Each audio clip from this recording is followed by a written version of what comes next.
O desembargador Magib Nawef Lauer está sendo investigado pelo Conselho Nacional de Justiça, o CNJ, por uma acusação de abuso sexual. A gente verificou essa informação e, para quem não se lembra, é isso. Magib é aquele desembargador que foi o relator daquele processo lá em Minas Gerais, que inocentou um homem de 35 anos que manteve uma suposta relação com uma criança de 12 anos, alegando que teria havido ali uma formação de um núcleo familiar.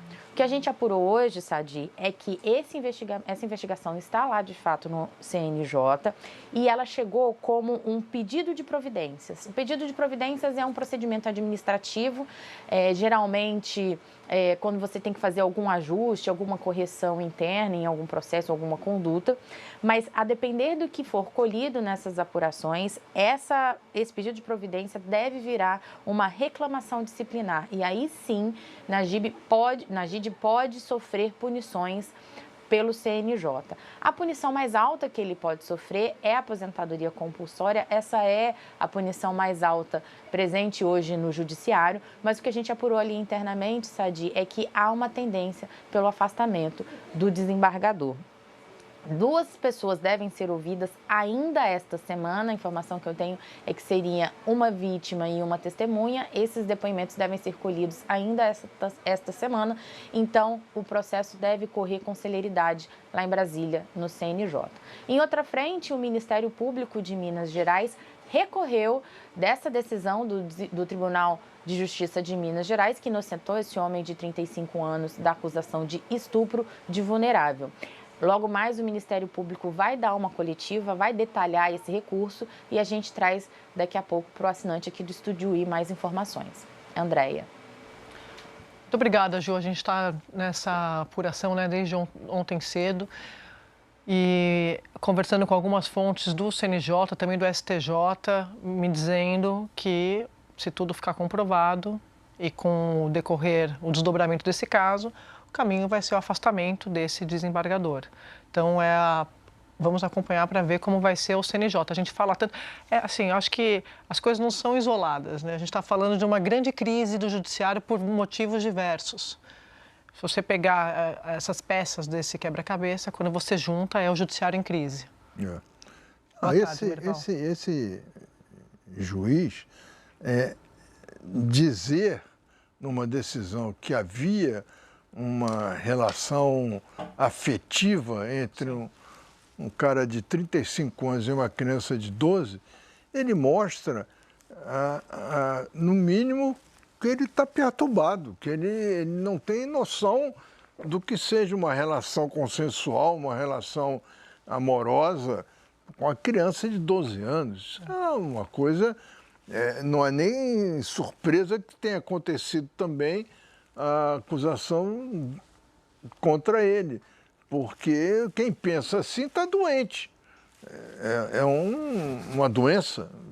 Imaginar que possa haver uma relação consensual e amorosa entre uma criança de 12 anos e uma pessoa de 35. É muito grave por isso que você está falando, porque eu lembrei da entrevista da desembargadora aqui ontem para o Estúdio I. Ela foi a única a votar a favor da condenação, né? E ela foi votos vencido pelos demais desembargadores. Aí uma hora eu pergunto para ela, e ela fala, cada um votou de acordo com a sua consciência.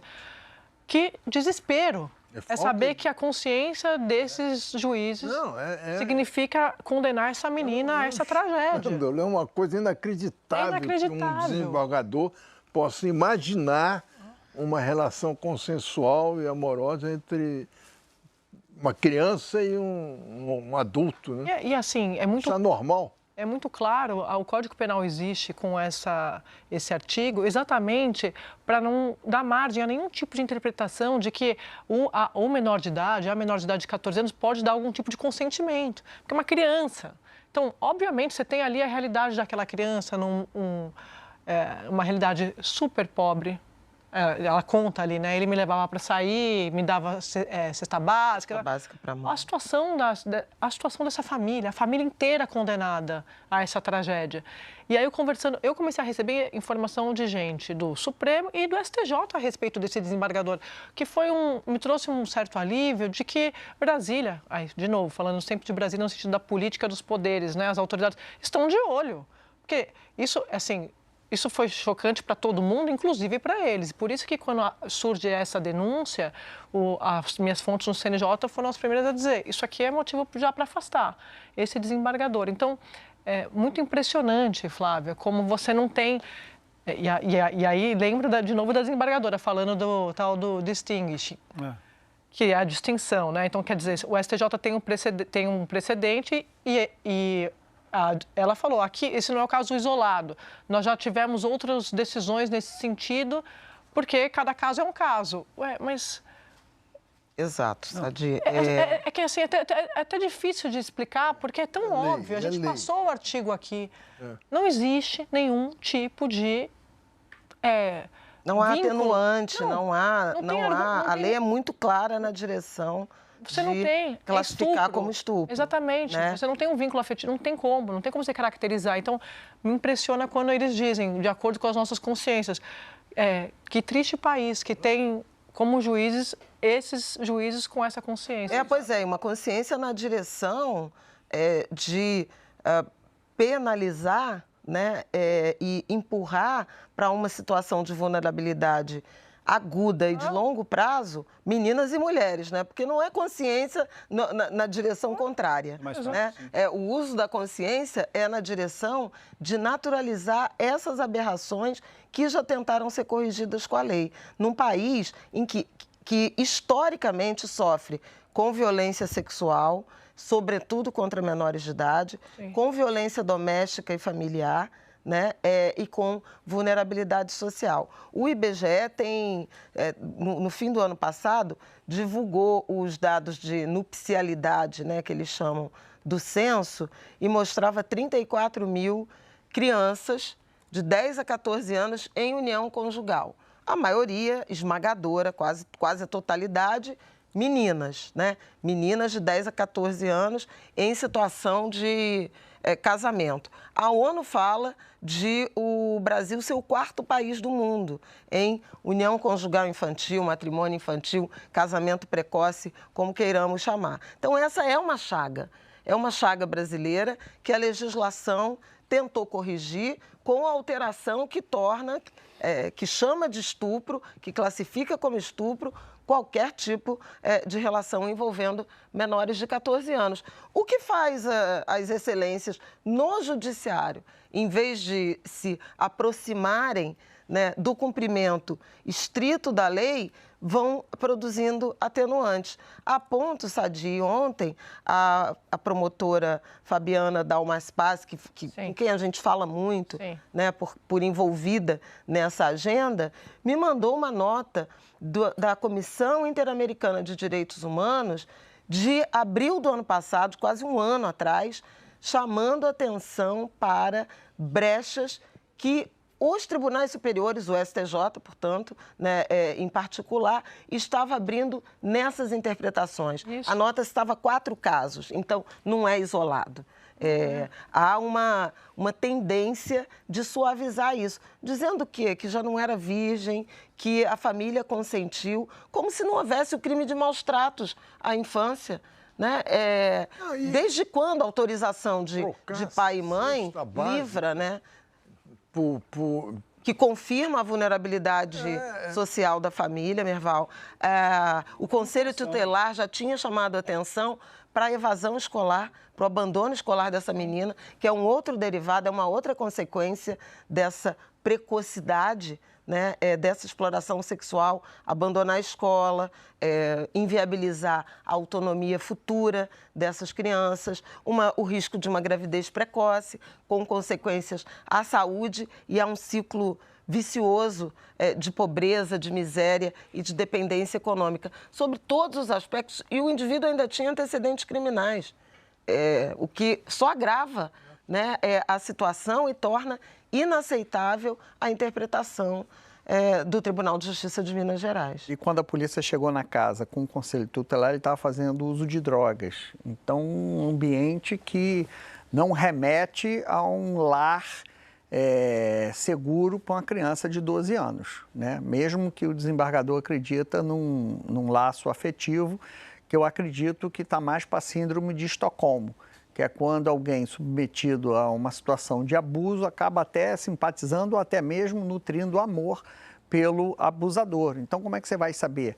E aí, ontem eu quis saber do Procurador-Geral de Minas se o depoimento dela, que isso é importante também, foi assistido por um psicólogo, porque a lei prevê isso, né? Então, a menina, ela dá um depoimento em defesa do homem. Mas é preciso ter um psicólogo ali que coloque parâmetros nessas declarações, entenda por que a criança está fazendo aquilo. Se é, como eu chamo, a síndrome de Estocolmo. O que mais me assustou nessa... quer dizer, tudo me assustou nessa história, mas um detalhe particular é a polícia chegar lá, ele está fazendo uso de droga e a justiça tratar como uma família feliz, que é disso que se trata. Sim.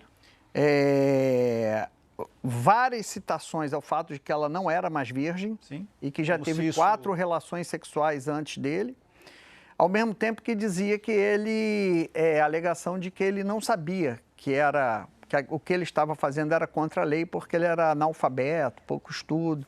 Enfim, assim, eu interpretei dizendo assim, a menina seduziu o pobre coitado que não sabia de nada. Eu interpretei assim. Então, caminha nessa direção. E só para finalizar 2 coisas. O CNJ não tem como punir por conta dessa sentença. Sim. Porque o CNJ tem que respeitar a decisão do juiz. E mesmo porque ele usou como pretexto o tal do distinguish, que é a distinção que o STJ fez, mas é para casos assim, proximidade de idade. Então, um garoto de 16 anos com a menina de 15. Então, isso aí, se você relevar, isso não configuraria o estupro. Romeu e Julieta, né? Oi? Romeu e Julieta. Então, é para isso, a brecha é para isso. Mas a gente está vendo que essa brecha, ela abriu... Você vê que o Código Penal, esse artigo 217-A, ele é tão claro até para proteger a criança. Exatamente. Eventualmente da família. Sim. Porque se a família consente, como é o caso dessa mãe, que, tá, como eles disseram nos depoimentos, a mãe estava sabendo, a mãe aprovava, o desembargador cita isso. Quem não pode falhar com a criança de jeito nenhum é o Estado. O Estado falhou. O sistema falhou com essa criança. Então, assim... quando você fala, os juízes estão usando esse precedente para, inclusive, variar na interpretação. Mas não cabe interpretação. Sabe, a única coisa se o Estado falhou completamente. Falhou. A única coisa que não a justiça falhou com ela. A justiça falhou. A escola não falhou. A escola não falhou. O Conselho Tutelar não falhou. Não, porque a escola chama o Conselho Tutelar. Então, assim, foi quem fez a denúncia, né? Então, a escola não falha, porque a escola anota... A justiça falhou, a escola anota verdade, que a criança para de ir para a escola. A escola, porque é uma cidade pequena, descobre o que está acontecendo. A escola denuncia para o Conselho Tutelar, o Conselho Tutelar vai à polícia. Então, assim, claramente a justiça falhou, mas só para dizer que a sociedade não falhou completamente. A escola não falhou. Não, acho que a gente pode... Não, a família... Não, família, essa mãe, assim, é uma situação de miséria, é uma situação de vulnerabilidade social, mas eu fiz uma matéria uma vez com a mãe que era catadora de lixo, ou seja, a mesma situação, e sabe o que ela não vendia, levava para casa? Livros. Ela catava o lixo, pegava o livro e levava para casa.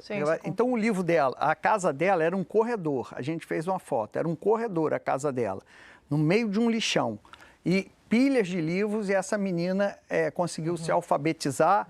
Então, assim, há miséria, há vulnerabilidade, mas isso não tira a responsabilidade dessa mãe. E vocês têm razão sobre o Estado não ter falhado, agora que eu estou pensando melhor, estou mudando meu voto com você, porque a polícia também não falhou, a polícia prendeu ele. Exatamente. Sim. E aquilo que eu falei ontem... a justiça, em primeira instância, condenou. Então, esses desembargadores... abandonaram essa menina, condenaram essa menina, não absolveram ele, condenaram ela. Condenaram. Né? Mas a escola, a polícia... Conselho Tutelar. O Conselho Tutelar... Condenaram ela. E a justiça em primeira instância. Funcionou também.